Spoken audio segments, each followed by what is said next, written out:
How's it going, everyone? It's Sam. We have done it, and I want to congratulate you. I want to thank you because we hit 1.5 thousand subscribers today. And this is after hitting just 1,000 subscribers last Friday. So we have increased significantly in the last 5 or 6 days. And I want to thank you guys for that. Hopefully we'll continue to grow. I see 2,000 right on the horizon there, and hopefully we'll get there soon. But yesterday was a crazy day in the stock market, and I think there are just 3 letters that we can use to describe it, and those 3 letters are from one of the best investors and businessmen of our time, Elon Musk. LOL. So he posted this morning actually, when the markets opened. He said LOL about the stock market, and just looking at the stocks today, Tesla down 5%, DHT down 3.5%, some other stocks, NAT down 10%, SPHD, which is an index, down 7%, the Dow index was down 7%. And when you see companies like Facebook down 5%, it's going to be a big day in the stock market, and not necessarily in the good way. So I'm going to walk through what happened in the stock market. A lot of people have been asking for an NAT update even just since my video yesterday, because they dropped 10% yesterday throughout the day. So I'm going to talk about NAT. I'm going to talk about the stock that I bought this week for massive dividends and what I'm going to do going forward, because these are changing times, and I'm going to do a video hopefully this weekend on what to do in a stock market plunge like this, or a stock market crash. So we'll go through that. Before we do that, if you don't mind hitting the like button and hitting the subscribe button below, it really helps out the channel, and I appreciate it. Hit the like button, and that helps further the channel. So I appreciate it, guys. Also, if you want 2 free stocks up to $1,400 worth for each of those stocks, you can sign up with the link down to Webull down there, and you get 2 free stocks just for signing up and depositing $100. So you might get $2,800 out of it, and it takes like 5 or 10 minutes to set up. So I appreciate it, guys. Let's look at what happened this week. Or what happened yesterday, actually. So the stock market plunges 7%, marks the worst day since March as Fed's grim outlook and rising cases of coronavirus unsettle bulls. So it was a big day in the stock market, and what happened was the number of virus cases, I'm just going to say Rona cases, not out of disrespect, but just so that I don't get demonetized for it. The number of cases went up over 2 million today. So that was huge, 2 million in the United States, and there are over 112,000 people that have died. And yesterday, or 2 days ago actually now, when you're seeing this, the Fed updated their policy and talked about how they weren't going to raise rates or raise interest rates through 2022, which normally that would be a really good sign. But there was some fear sparked in the market because the Fed, or Powell, said that they expect a 6.5% contraction by the end of the year on a year-over-year basis. And they still think that the unemployment rate is going to be up around 9.3% through the end of the year. So that is really significant. They think that's going to take years to get back to where we were before. But that makes sense, really, because when you think about how long it had been since the last crash, 2008, it had been about 12 years, and we just started to get below 4% unemployment. So that takes a really long time. It's kind of a curve where it levels off, and it takes a long time to get to really low unemployment rates. So I would kind of expect that, right? We're coming off of one of the biggest layoffs that we've ever had. So that makes sense to me, but it caused a lot of fear in the market. And Trump went ahead and slammed the Fed today, saying that he's seeing the numbers also, and they do much better than they do, talking about the Fed and how he talked about how the Federal Reserve often gets these things wrong. And it's quite interesting because he's just slamming on Powell because the fact that the stock market's going down. This is just something to look out for in the future. I'm going to, like I said, do that video this weekend on what to do when the market crashes or when it's heading towards a crash, just in case we do get a crash. But a lot of people have been asking me for an update on NAT stock because it was down 10% today, or 9.5%. And it was down even further throughout the day a little bit. But we've seen it go up recently. It was at about $4.30. It went up to about $5.20. Some people sold out, some people held on, some people bought more. So this is kind of interesting that it dropped this low, because today is a day where I thought we were going to increase in price.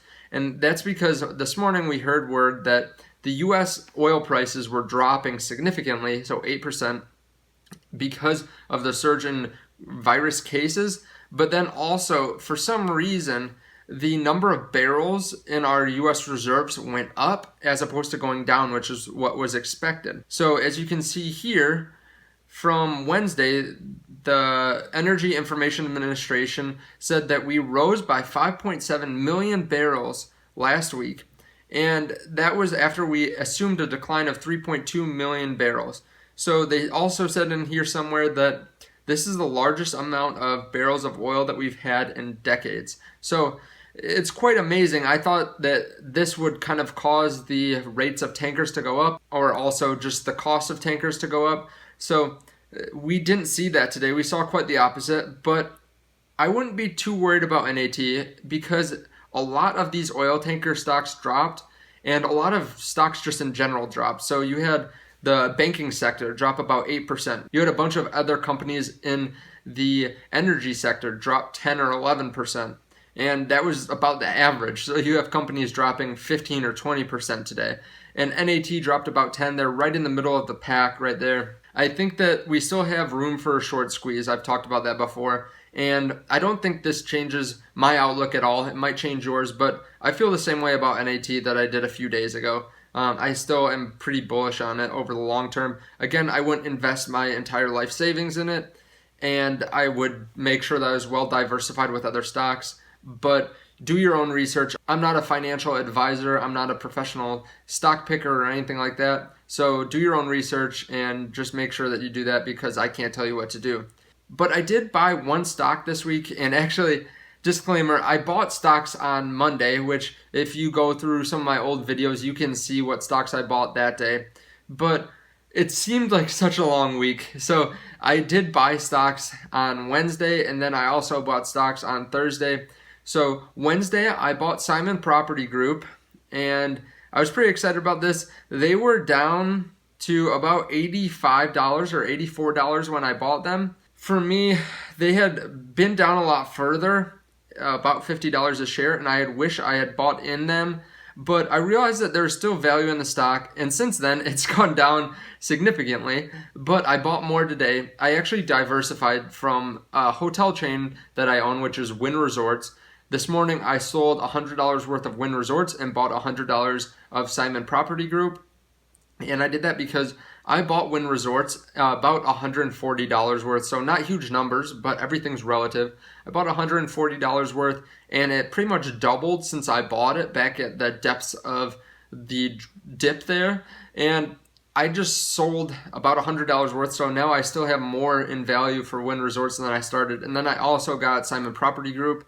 And like I said, I bought $100 worth just in my Robinhood account a few days ago. But I want to walk through them and why I think that they're still a good company. They've dropped in price for a while, actually. So they were up around $225 about 4 years ago, and they've just continued to go down over time.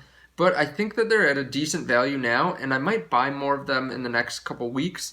But let's take a look at their financials, because they have pretty good finances here. So total revenues, they grew a little bit more.